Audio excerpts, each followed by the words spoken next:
Որոշ բառեր ունեն ձեր ապագան գողանալու ուժ, առանց դրա գիտակցելու, նրանք ընդհանուր, անվնաս, գրեթե աննկատելի են թվում առօրյա կյանքում, բայց հենց այս ակնհայտ անմեղությունն է, ինչը նրանց վտանգավոր է դարձնում, հաճախակի կրկնվելով։ Նրանք գործում են որպես անտեսանելի կողպեքներ, դռներ փակելով, որոնք կարող են բացվել հնարավորությունների համար, նույնիսկ նախքան ձեր ուզած կյանքի ցանկացած մարդ մուտք գործելը, գուցե դուք արդեն դավաճանել եք այնպիսի արտահայտություններով, որոնք աստիճանաբար քայքայում են գործելու ձեր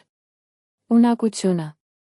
Մարդու ուժը կամ թուլությունը մկանների, փողի կամ կապի մեջ չեն, նրանք բնակվում են այն բառերով, որոնք ընտրում են արտասանել, յուրաքանչյուր բառ նման է սերմին։ Եթե մոլախոտի հացահատիկ տնկեք, այն խեղդում է ամեն ինչ շրջապատում։ Եթե հողը դատարկ եք թողնում, այն լցվում է բուշով, նմանապես ձեր ասածը, նույնիսկ առանց մտադրության, թողնում է նշաններ, այս նշանները դառնում են սովորություններ, և սովորություններ իր հերթին ձևավորում են իրենց նպատակակետը։ Շատերը դա հրաժարվում են շշ-ի հետ։ Դա պարզապես խոսքեր են, ես նրանց մասին չեմ հետաքրքրում, բայց հազարամյակ իմաստություն, ինչպիսին է հրեական ավանդույթը, սովորեցնում են ճիշտ հակառակը։ Դա ասում են առանց տեղեկացվածության, որոնք ունեն փոխակերպման ամենամեծ ուժը, դուք կարող եք լռել ցավը, բայց եթե բանավոր եք ես այլևս չեմ կարող դա վերցնել, այս արտահայտությունը դառնում է քաշ, կարող է երազել բարգավաճման մասին, բայց եթե այն տրտնջում է, որ ես ի վիճակի չեմ, այս խոսքերը ավելի շատ են կրճատում իրենց թևերը, քան ցանկացած նյութական դժվարություն։ Դադարեցրեք և արտացոլեք։ Վերջին շաբաթների ընթացքում քանի անգամ եք ասել ինքներդ ձեզ ուշը, ես երբեք չեմ ստանա կամ կփորձեմ, նրանք նման են աննշան մանրամասների, ինչպես փոքր քարերը, որոնք նետվում են գետի մեջ, սկզբում ջուրը նորմալ է հոսում, բայց ժամանակի ընթացքում այս քարերը կուտակում և ձևավորում են պատնեշ, ընթացիկ կանգառները շարժվում են, այնպես որ առանց գիտակցելու այն, դուք բանտ եք կառուցում ձեր սեփական խոսքերով։ Մեծ սխալը հավատալ, որ կյանքը գողանում է ամեն հնարավորությունները, որ դա հանգամանքների, ճգնաժամերի կամ այլ մարդկանց մեղքն է, փաստորեն, մենք ինքներս ենք, ով օրեցօր էլ մեր ապագան ենք տալիս թվացյալ անվնաս արտահայտություններ, որոնք դուրս են գալիս մեր բերանից, առևտրի մասին հայտնի է մի հնգամյա պատմություն, որը հայտնի է այնպիսի արտահայտությամբ, որը կրկնվում է առանց դադարեցնելու։ Ես ոչինչ չունեմ, նույնիսկ երբ նրա խանութը լի էր ապրանքներով և մետաղադրամներով լի գրպանով, նա պնդում էր. Ես ոչինչ չունեմ, սկզբում մարդիկ տարօրինակ էին։ Հետո ծիծաղեց, ժամանակի ընթացքում նրանք պարզապես դադարեցին ներկա լինել իրենց կայացմանը, ի վերջո ով է բանակցելու մեկի հետ, ով պնդում էր, որ ոչինչ չունի, նրա խոսքերը դարձան ինքնուրույն մարգարեություն, մինչև մի օր, փաստորեն, նրա խանութը դատարկվեց։ Այս հաշիվը մեզ սովորեցնում է հիմնարար դաս։ Բառերը չեն արտացոլում իրականությունը։ Նրանք ստեղծում են այն, երբ անընդհատ կրկնում եք ես չունեմ, ես չեմ կարող կամ չեմ կարող, դա դռներ է փակում նույնիսկ նախքան դրանք բացելը, ժամանակակից գիտությունը հաստատում է դա, վարքի ուսումնասիրությունները ցույց են տալիս, որ ուղեղը բառերը մեկնաբանում է որպես ուղղակի պատվերներ, ինչպես գրել է հոգեբան Դանիել Քահնեմը, այն, ինչ մենք կրկնում ենք, դառնում է մտավոր ջյուրանցում, եթե ամեն օր կրկնում եք, որ ինչ-որ բան անհնար է, ձեր միտքը միայն կփնտրի այս անհնարինության հաստատումները։ Ես չունեմ արտահայտությունը գողանում է ձեր ապագան, քանի որ դա ձեզ խանգարում է տեսնել ռեսուրսներ, այն ստվերում է իր ընկալումը և ուշադրությունը դրա ամենաարժեքավոր լավն է, Cal Newport, արտադրողական փորձագետ, խորքային աշխատանքի համար վառելիքի, բոց, այն, ինչի վրա կենտրոնանում եք, մեծանում է, պատկերացրեք պարտեզ։ Եթե ամեն օր ջրային սերմեր եք չեմ կարող, չի աշխատի, ինչ է ծնվել, մոլախոտեր, բայց եթե այն հայտարարեր է անում, ինչպես ես կարող եմ ունենալ, ես կստանամ, նույնիսկ դժվար ժամանակներում դուք կգտնեք աջակցություն, որտեղ դուք առնվազն ակնկալում եք դա։ Այս ճշմարտությունը պարզ է թվում, բայց դա այնտեղ է, երբ շատ գայթակղվում է, մենք այնքան սովոր ենք բողոքել, որ մենք չենք գիտակցում։ Յուրաքանչյուր բողոք սերունդ է, և սերմերը չեն ընտրում նրանք բողբոջելու են, թե ոչ, նրանք միշտ ծիլ են, ես գիտեմ փայլուն երիտասարդի պատմությունը, ով երազում էր բժիշկ լինել, դա խելացի էր, նվիրված, բայց անագ։ Սովորություն կա։ Երբ նրանք խոսեցին ապագայի մասին, նա հառաչեց և ասաց. Ես կփորձեմ, ուսուցիչները նրան խրախուսեցին, ընկերները աջակցեցին նրան, բայց անցան տարիները և յուրաքանչյուրը ես կփորձեմ դարձավ ևս մեկ լքված նախագիծ, նա սկսեց սովորել քննությունների համար և հրաժարվեց, այն սկսեց պրակտիկա և չավարտվեց։ Ես փորձեցի, բայց երբեք չեմ եզրակացրել։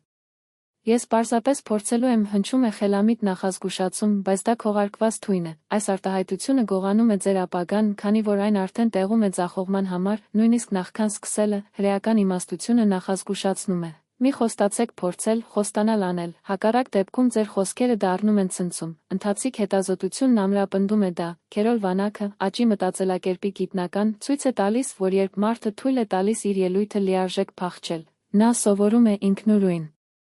տեսնել, ոչ թե ի վիճակի չէ։ Անժելա Դքորթ, համառության ուսումնասիրության հեղինակ, հիշեցնում է, որ հաջողությունը կախված չէ տաղանդից, բայց պնդումից, եւ հնարավոր համառություն չկա, երբ մեկնարկային կետը ես միայն կփորձեմ։ Այս արտահայտությունը դարձավ համընդհանուր արդարացում, այն հայտնվում է ընտանեկան խոսակցություններում, աշխատավայրում, անձնական ծրագրերում, բայց ամեն անգամ ասվում է, այն ոչնչացնում է իր ուժի մի փոքր եւ փոխարինում է կասկածից թվերով։ Ձեր կյանքի քանի նախագիծ է կանգնեցվել հենց այս պահին, քանի երազ չէին ծնվել, քանի որ գոհ եք փորձելու փոխարեն կատարել։ Այս բառերը գողանում են իրենց ապագան, քանի որ ճակատագիրը կողմ է նրանց, ովքեր հայտարարում են. Ես կանեմ, նույնիսկ եթե դա տևում է, նույնիսկ եթե կան սխալներ, ճանապարհն արդեն ուրվագծվում է։ Փոքր քաղաքում նա իր արհեստի մագիստրոս անունով դանակահարվեց, բայց ով կրկնեց. Ես հաջողակ չեմ, երբ խնդրանքը հետաձգվեց, նա հառաչեց. Ակատագիրը իմ դեմ է, եթե գիծը կոտրվեց կամ մկրատը վիճարկեց, գլուխս թափահարելով։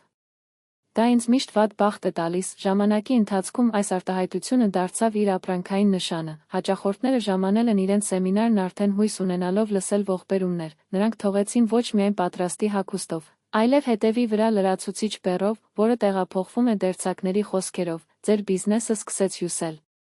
Ես բախտավոր չեմ ու արտահայտությունն եմ, որը գողանում է ձեր ապագան, քանի որ դա ձեզանից պատասխանատվություն է պահանջում, այն մարդուն վերածում է իր կյանքի հանդիսատեսի, այլ ոչ թե գլխավոր հերոսի, ըստ երևույթին, դուք իրականացնում եք ղեկը եւ ընդունեք, որ պարզապես ուղևոր եք։ Հրեական ավանդույթը միշտ շեշտել է, մենք քամու համար պատասխանատու չենք, բայց մոմերը կարգավորելու ձևը, անկախ նրանից, թե որտեղ է հարվածում կյանքը, բայց ինչպես եք տեղադրում ձեր կառույցները նավարկելու համար։ Ժամանակակից մտածողները արձագանքում են այս գաղափարին։ Վիկտոր Ֆրանկլը, Հոլոքոստի վերապրողը, առ իմաստության մեջ տեսավ ճկունության աղբյուրը։ Նույնիսկ ամենավատ պայմաններում մենք կարող ենք ընտրել մեր վերաբերմունքը։ Բրայանյան արձակուրդը, ստոիզմի հեղինակների հեղինակը, հիշում է, խոչընդոտը ճանապարհն է, յուրաքանչյուր հետադարձ կապ է աճի հունգ, մտածեք, թե քանի անգամ եք արդարացրել ձեր դժվարությունները, ես բախտը չեմ, ամեն անգամ, երբ նա դա արեց, նա կորցրեց էներգիան, հզորացնելու փոխարեն նա իրեն տուժողի դերում դրեց։ Ես բախտը չեմ, կարծես արդարացում է թվում, բայց իրականում ինքնին կյանքի վերահսկողությունից հրաժարվում է։ Ձեր ապագան գողանալը հանգամանքներն են, այլ այն բառերը, որոնք դուք ընտրում եք ամեն օր։ Քաղաքի ծայրամասում Դավիթ անունով մի տղամարդ հարգեց իր ազնվության եւ նվիրվածության համար, բայց մտահոգիչ սովորությամբ որևէ առաջարկի համար նա պատասխանեց։ Մի հարևան նրան հրավիրեց փոքր առևտուր սկսել։ Շատ ուշ է բիզնես սկսելը, ընկերներն առաջարկեցին սովորել նոր մասնագիտություն։ Ուշ է, նույնիսկ նրա որդին ժամանակին խնդրեց նրան ուղեկցել նրան դպրոց, սովորելու կարդալ, եւ նա հառաչեց. Դա ինձ համար ուշ է։ Այս բառերը աստիճանաբար գողացան իրենց ապագան, անցան տարիները, բայց նա մնաց նույն տեղում, դեռ նա չի տեսել, որ իր կյանքը փոխվում է նրա շուրջը, քանի որ իր պատիժները նրան խրված են պահել։ Նա ինքը դրել է ուշ է կնիքը։ Այս արտահայտությունը վտանգավոր է, քանի որ այն սպանում է հնարավորությունը նույնիսկ նախքան գործողությունը սկսելը։ Նա կտրեց ապագան յուրաքանչյուր նոր հնարավորություն վերածելով փակ դռան։ Հրեական իմաստությունը հիշեցնում է, մինչ տղամարդը շնչում է, ճանապարհը բաց է, ժամանակ չկա, որ շատ ուշ է, կամ միայն այն ժամանակ, երբ մենք հայտարարում ենք որպես այդպիսին։ Ժամանակակից հետազոտողները հաստատում են դա։ Ջեյմս Երջը գրել է փոքր քայլերի ուժի մասին։ Միշտ հնարավոր է սկսել, նույնիսկ մի փոքր գործողությամբ, Գրեգ Մակկեանն ասաց. Մտածեք, թե քանի անգամ եք կնքեցիք ուշը, քանի դռներ են դադարել բացվել այս նախադասության պատճառով, ամեն անգամ, երբ ինչ-որ մեկը ասում է շատ ուշ է, նա գողանում է իր տարիները, բայց պարզապես ասեք այսօրը, այս տարիների ընթացքում վերադառնալու համար, քանի որ գործողությունը սկսվում է այստեղ եւ այժմ։